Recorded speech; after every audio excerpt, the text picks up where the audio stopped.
Hey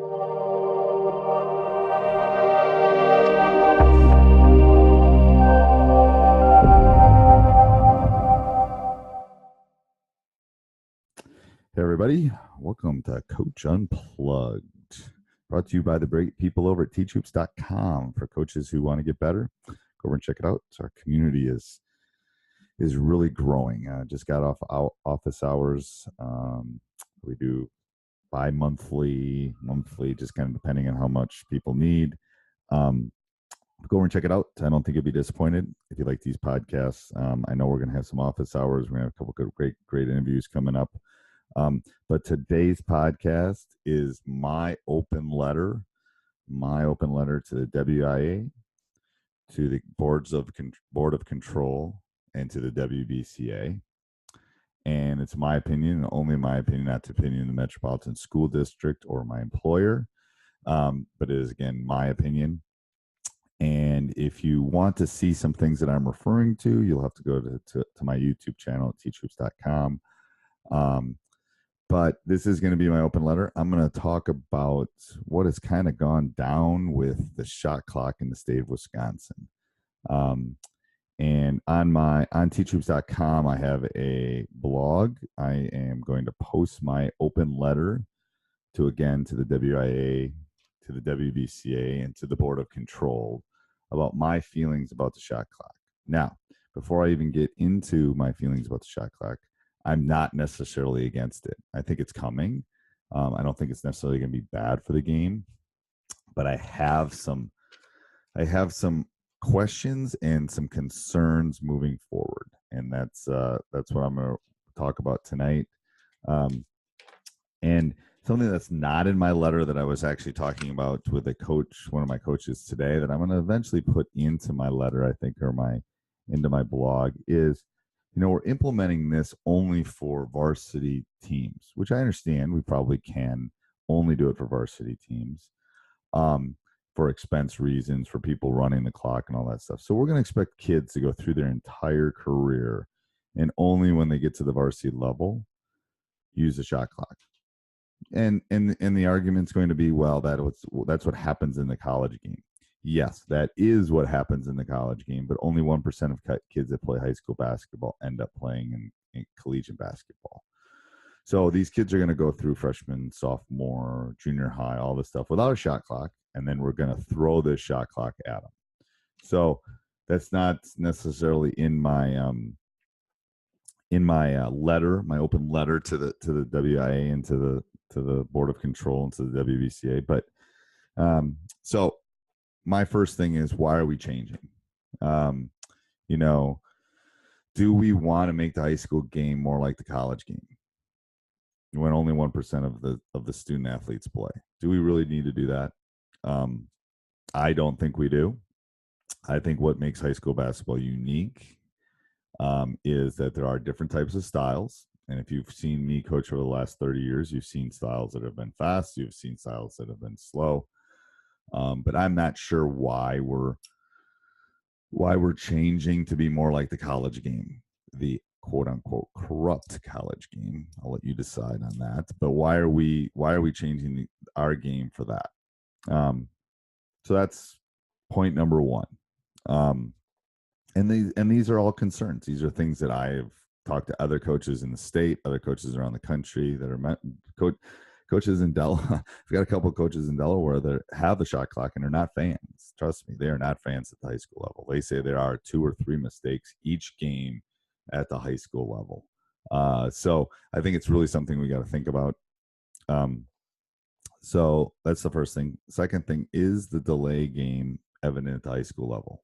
Do we see the delay game? And what's wrong with the team trying to slow it down? If you can slow a game down for 36 minutes because we play 18-minute halves, then God bless you. But, what is wrong with a team trying to do that? And how often does the team that's inferior win?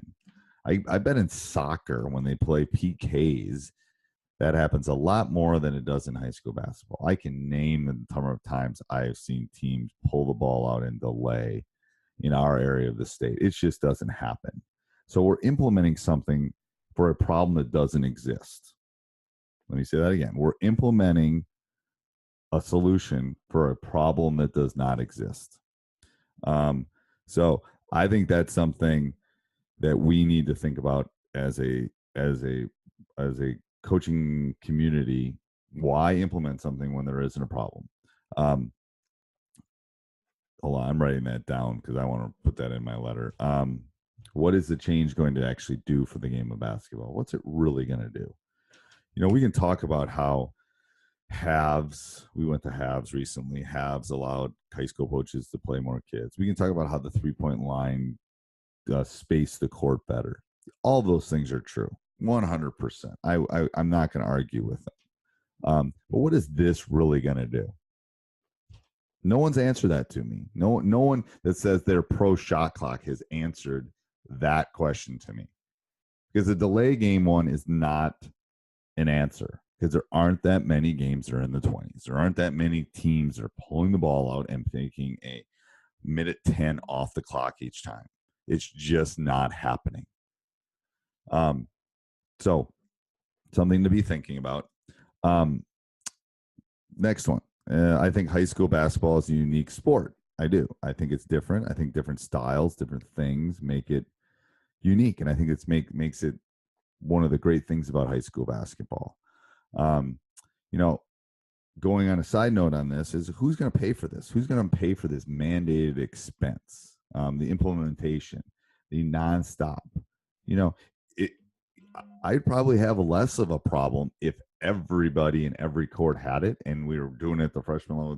That's not going to happen because of the expense.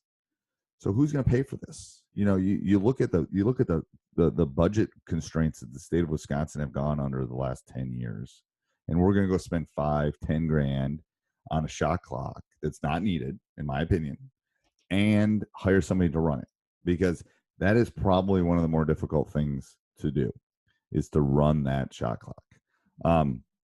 So I think that's an important thing to do. Hold on one second. I had to take a break there because my computer became unplugged. So you can tell this is live. So why are we trying to solve that? So again, state mandated expense. Do we need that? What's the rush? Well, is it all these other states thinking it's a great thing? I haven't heard that. Has it increased scoring? Has it increased? What's it actually done? What is the rush to go do this? Why not wait? Why not allow schools to raise the money? Why not allow them to maybe try it at the lower levels? So I think that's something that we need to really look at. Then what I'd like to do is talk about the survey. So here's what happened. The WIAA, the WBCA sent out a survey a couple of years ago, I think, saying what did people think about halves and shot clocks. And supposedly it was not close that people wanted the shot clock. No one can seem to find this survey. I haven't seen it. I don't think the people, the WBCA, have seen it. I don't know. Anyway, I'm not sure about that. So several months ago, they sent out another survey asking, do we want a shot clock or don't you want a shot clock? Great survey. Two answers, yes, no. And basically came back 50-50. Statistically speaking, I'd have to see what number of the responses. I teach statistics, but it's basically 50-50. So in my opinion, at this point, the WBCA should not be involved anymore. Half of the members want it, half of the members do not want it. We should stay neutral on this. We should not be pushing one way or the another. That's, again, my opinion. But if 90% of the coaches want the shot clock, then go push for it. But that's not the case. It's split. And when you look at administration, it's like 80-20 against. And I bet if you looked at officials, it'd be 80-20 against. And part of the argument is, well, we should ask the players what they want. Well, no, we shouldn't. I don't go to my classroom and ask the players what they want to learn, or my students what they want to learn that day. I do what's best for them. And what's best for them is to think about this process, to go through it and say, okay, yes or no, what's good about this, what's bad about this, how can we get it so the youngsters get used to it, so that when they get to the varsity level, it's easier for them. We haven't thought about the student athletes. The argument is we'll ask them, and 90% of them will want shot clock. Yes. 90% of them will want shot clock. 90% of them will want to play a game every night. 90% of them will not want to practice. 90%. I mean, we can ask them all sorts of questions. I mean, I'll write a survey. They get every answer that I want easily. And that goes back to the second thing I wanted to talk about. So then that survey came out. So then another survey came out this week. First of all, asking the student athletes what they thought, which I thought was totally inappropriate, but that's just my opinion. And my guess is some other districts did too because it got shut down. But then, so hold on, I'm going to find this. So then they sent one out to the coaches. And let me tell you about a good survey. A good survey is simple. It's written in the form that a person can understand. It's unbiased. It's not leading. This is not that. This survey is, let's ask again. We didn't get, if you ask a survey enough, answers will change. Okay. The first survey is the only valid survey. Yes or no, do you want a shot clock? The other one, this one is like, okay, ask the divisions. I have it up on, for anybody that's watching on YouTube, I have it up on YouTube, but divisions, are you in favor of the shot clock? Yes or no? Good question.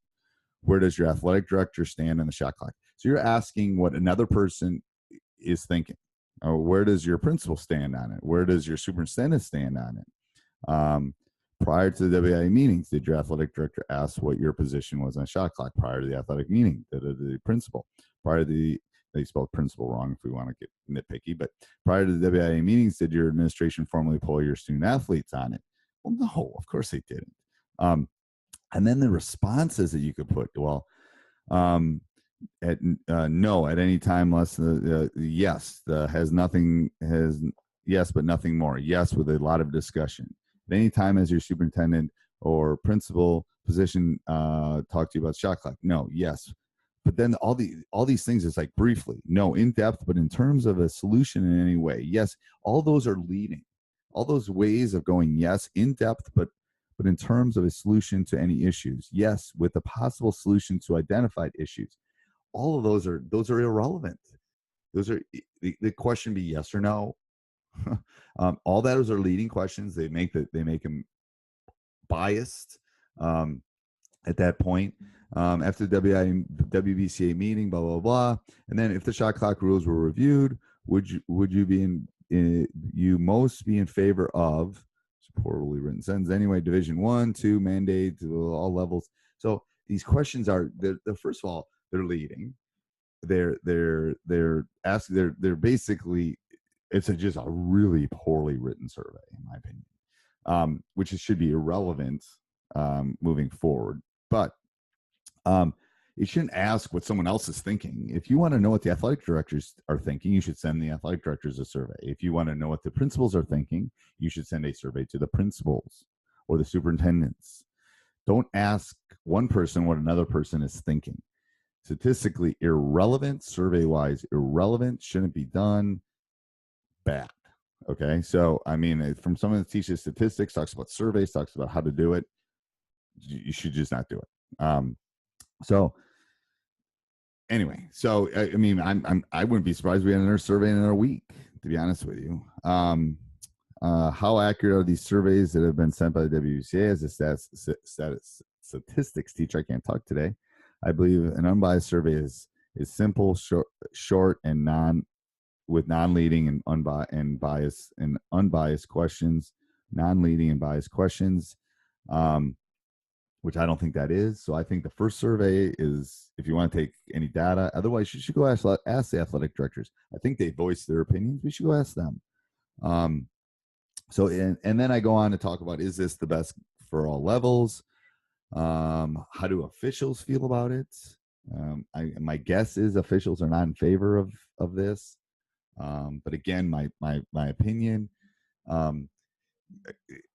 it can't be an easy thing to administer. It just can't. I've looked at the rules they use in Rhode Island and some of the other high schools. It's a page long. It's all of these things.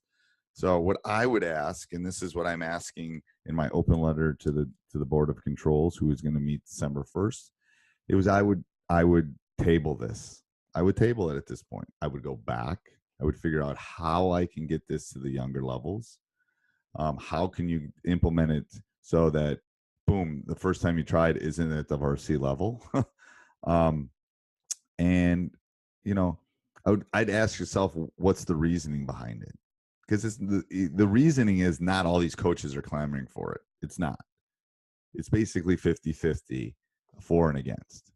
So, and it sounds like it's more than that from administration. It's more from that from the small schools. It's more from that from those levels. So, I'm a Division I coach. Maybe I'm in the minority. I don't know, but I'm giving a voice to something that I didn't feel like I had a voice with some other changes that happened.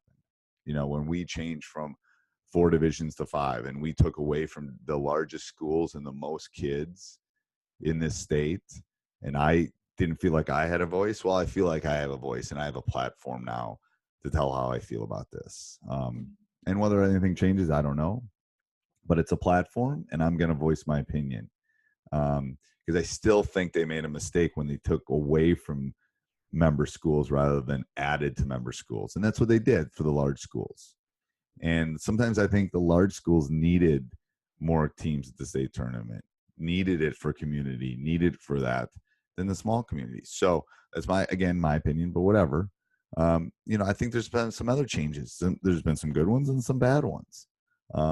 But with this one, I don't like the way the decision was made. I don't like how the polling happened. I don't like all that. That's why I think it should wait. Do I think it's going to come? Yes. Am I against it? No. But I think the Board of Controls should wait. That's what I think. I think they've heard voices. People have voted it down, and they should wait to see what happens. Because I think there's bigger pressing issues than whether we put a shot clock in and spend $5,000 in high school sports at this point. So go over and check it out. Listen, I hope you're listening either on YouTube or on my podcast, Coach Unplugged. And this was brought to you by the people over at teachhoops.com for coaches who want to get better. So hope you check it out. Thanks.